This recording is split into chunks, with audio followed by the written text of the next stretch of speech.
Hi all welcome to football arena. കഴിഞ്ഞ സീസണിൽ റയലിൻ്റെ defence വളരെ ദയനീയമായ പ്രകടനമായിരുന്നു നടത്തിയിരുന്നത്. 80-ൽ പരം ഗോളുകൾ അവർക്ക് വഴങ്ങേണ്ടി വന്നിരുന്നു.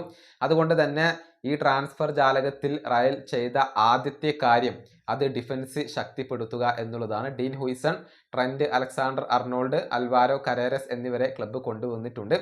ഇതിന് പുറമെ മറ്റൊരു സെന്റർ ബാക്കിനെ കൂടി എത്തിക്കാൻ റയലിന് താല്പര്യമുണ്ട് എന്നുള്ള റിപ്പോർട്ടുകൾ പുറത്തേക്ക് വന്നിരുന്നു.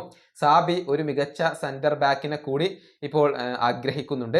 ഇതുമായി ബന്ധപ്പെട്ട ചില അപ്ഡേറ്റുകൾ ESPNന്റെ ജേർണലിസ്റ്റായ റോഡ്ര ഇപ്പോൾ നൽകിയിട്ടുണ്ട്. അത് ഓരോന്നായിക്കൊണ്ട് നമുക്കൊന്ന് പരിശോധിക്കേണ്ടതുണ്ട്. ഈ ഒരു സെന്റർ ബാക്ക് പൊസിഷനിലേക്ക് പ്രധാനമായും റയൽ മാഡ്രിഡ് 3 താരങ്ങളെ പരിഗണിക്കുന്നു എന്നാണ് റോഡ്ര റിപ്പോർട്ട് ചെയ്തിട്ടുള്ളത്. ഒന്നാമത്തെ താരം അത് ഇബ്രാഹിമ കൊനാറ്റയാണ്. അദ്ദേഹമാണ് റയലിന്റെ പ്രൈമറി ടാർഗറ്റ്. പക്ഷേ താരത്തിന് വേണ്ടി വലിയ തുക മുടക്കാൻ ഇപ്പോൾ തന്നെ റയൽ ഒരുക്കമല്ല.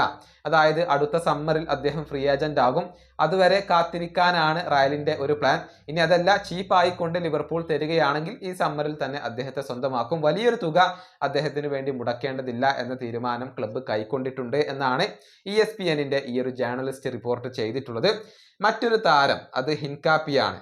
ബയർ ലെവർക്യൂസന്റെ ഇക്കഡോറിയൻ താരമാണ് ഇദ്ദേഹം.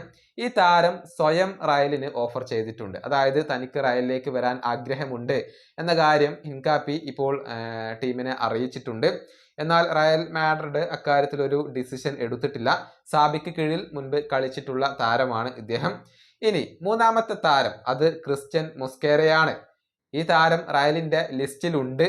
പക്ഷെ പ്രശ്നം എന്തെന്നാൽ ആഴ്സണൽ ഈ താരത്തെ സ്വന്തമാക്കുന്നതിന്റെ തൊട്ടരികിലാണ് ഉള്ളത്.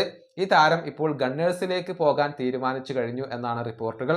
വലൻസിയയ്ക്ക് വേണ്ടിയാണ് ക്രിസ്ത്യൻ മൊസ്കേര ഇപ്പോൾ കളിക്കുന്നത്. അതുകൊണ്ട് തന്നെ ഈ താരത്തെ റയലിന് ലഭിച്ചേക്കില്ല. ഏതായാലും ഇബ്രാഹിമെ കൊനാട്ടയ്ക്ക് തന്നെയാണ് ക്ലബ്ബ് മുൻഗണന നൽകുന്നത്. എന്നാൽ അതിനു മുൻപ് വേറെ ഏതെങ്കിലും സെന്റർ ബാക്കുമാരെ ക്ലബ്ബ് കൊണ്ടുവരുമോ എന്നുള്ളതൊക്കെ കാത്തിരുന്ന് കാണേണ്ട കാര്യമാണ്. അങ്ങനെ സംഭവിക്കുകയാണെങ്കിൽ മറ്റു താരങ്ങൾക്ക് ചിലപ്പോൾ ക്ലബ്ബിൽ നിന്നും പുറത്തു പോകേണ്ടി വന്നേക്കും. ഈ വീഡിയോ അവസാനിപ്പിക്കുന്നു. അടുത്തൊരു വീണ്ടും കാണാം.